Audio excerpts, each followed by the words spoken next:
اعوذ باللہ من الشیطان الرجیم، بسم اللہ الرحمن الرحیم۔ یہ بحر شریعت ہے، کتاب الصلاۃ سے نماز کا بیان چل رہا ہے۔ نماز کے تعلق سے علامہ صدر الشریعہ علیہ رحمۃ رضوان نے بتایا، اور حضور صدر الشریعہ کا معمور دستور یہ ہے کہ وہ ہر بحث کے تحت قرآنی آیت پیش کرتے ہیں، پھر احادیث کریمہ پیش کرتے ہیں۔ خود انہوں نے بتایا کہ قرآن مجید و احادیث نبی کریم صلی اللہ علیہ وسلم اس کی اہمیت سے مالا مال ہے، یعنی نماز کے اہمیت سے، اس کی عظمت سے مالا مال ہے۔ تو کہیں بتایا کہ جا بجا اس کی تاکید بھی آئی قرآن و حدیث میں، اور اس کے تارکین پر وعیدیں بھی آئیں، یعنی نماز چھوڑنے والوں پر وعیدیں بھی آئیں۔ پہلے اور دوسرے پارٹ پر بتایا گیا قرآن کی آیتوں سے کہ اس کی نماز کی اہمیت کا بھی تذکرہ، اور ان کے تارکین پر وعیدوں کا بھی ذکر ہوا۔ اب یہاں سے احادیث نبوی صلی اللہ تعالی علیہ وسلم شروع ہوتے ہیں۔ پہلی حدیث امام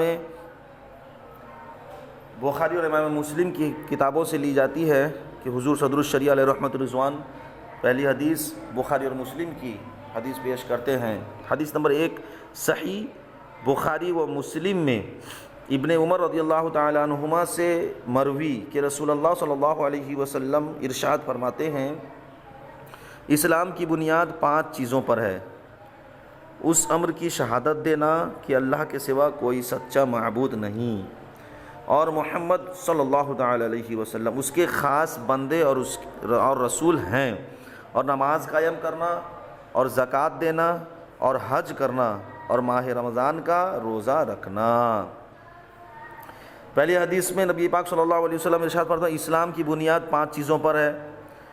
پہلے نمبر پر وہ چیز ہے کہ انسان گواہی دے، اس امر کی گواہی دے کہ اللہ تبارک و تعالیٰ کے سوا کوئی عبادت کے لائق نہیں، یعنی اللہ تعالیٰ کے سوا کوئی سچا معبود نہیں، اور اللہ کے نبی پیارے آقا صلی اللہ تعالی علیہ وسلم اس کے خاص بندے اور رسول ہیں۔ اور دوسرے نمبر پر نماز قائم کرنا ہے، تیسرے نمبر پر زکوٰۃ دینا، چوتھے نمبر پر حج کرنا، اور 5ویں نمبر پر رمضان کا روزہ رکھنا۔ یہ 5 بنیادی چیزیں ہیں نبی کے حدیث کے مطابق۔ حدیث نمبر 2 پیش کرتے ہیں امام احمد و ترمذی و ابن ماجہ روایت کرتے ہیں کہ حضرت معاذ رضی اللہ تعالی عنہ کہتے ہیں، میں نے رسول اللہ صلی اللہ تعالی علیہ وسلم سے میں نے نبی پاک صلی اللہ تعالی علیہ وسلم سے حضرت معاذ رضی اللہ تعالیٰ عنہ ارشاد فرماتے ہیں کہ میں نے رسول اکرم صلی اللہ تعالی علیہ وسلم سے سوال کیا، وہ عمل ارشاد ہو کہ مجھے جنت میں لے جائے۔ یعنی حضرت معاذ نبی پاک صلی اللہ تعالی علیہ وسلم کی بارگاہ میں حاضر ہو کر عرض کرتے ہیں، یا رسول اللہ مجھے ایسا عمل بتائیے جو مجھے جنت میں لے جائے اور جہنم سے بچائے۔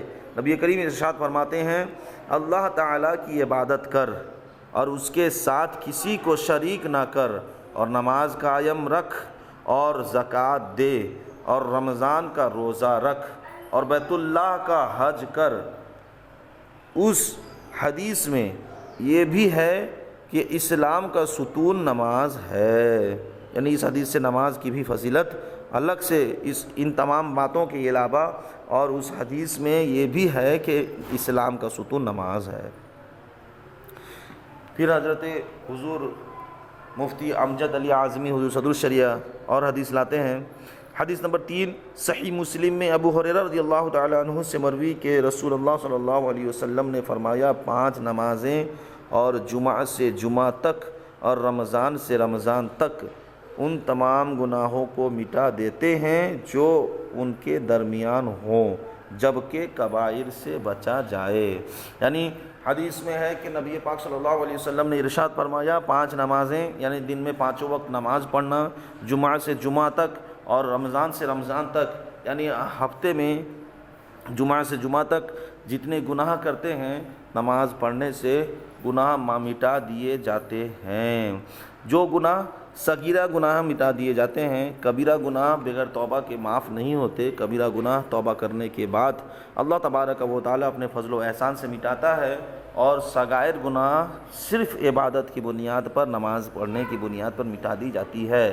اور رمضان سے رمضان تک، یعنی سال رمضان سے دوسرے سال رمضان تک جتنے صغیرہ گناہ کیے اور نماز کی پابندی کی وجہ سے اللہ تبارک و تعالی وہ سال بھر کے تمام گناہوں کو مٹا دیتا ہے۔ حدیث نمبر 4،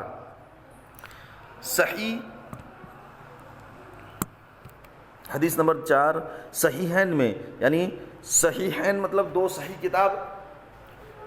کتاب سے مراد یہاں پہ امام بخاری امام مسلم کی کتاب بخاری شریف اور مسلم شریف ہے۔ صحیحین سے مراد صحیح بخاری اور صحیح مسلم ہے۔ صحیحین میں ابو ہریرہ رضی اللہ تعالی عنہ سے مروی، یعنی صحیح بخاری اور صحیح مسلم میں حضرت ابو ہریرہ سے روایت ہے کہ حضور اکرم صلی اللہ علیہ وسلم نے ارشاد فرمایا، بتاؤ تو کسی کے دروازے پر نہر ہو، وہ اس میں ہر روز 5 بار غسل کرے، کیا اس کے بدن پر میل رہ جائے گا؟ عرض کی گئی، یعنی صحابہ کرام نے جواب دیا، فرمایا عرض کی کہ نہ، میل اس کے جسم میں نہیں رہے گا۔ یعنی نبی پاک ارشاد فرماتے ہیں کہ تم صحابہ کرام سے کہ بتاؤ، اگر کسی کے گھر کے سامنے دروازے پر، یعنی گھر کے سامنے ایک نہر ہو جس میں وہ دن میں 5 مرتبہ غسل کرتا ہے، جب وہ دن میں 5 مرتبہ اس نہر میں غسل کرے، کیا اس کے بدن پر میل رہ جائے گا؟ صحابہ کرام جواب دیتے ہیں نہ یا رسول اللہ۔ پھر نبی پاک ارشاد فرماتے ہیں، یہی مثال 5 نمازوں کی ہے کہ اللہ تعالیٰ ان کے سبب، یعنی نمازوں کے سبب خطاؤں کو معاف فرما دیتا ہے۔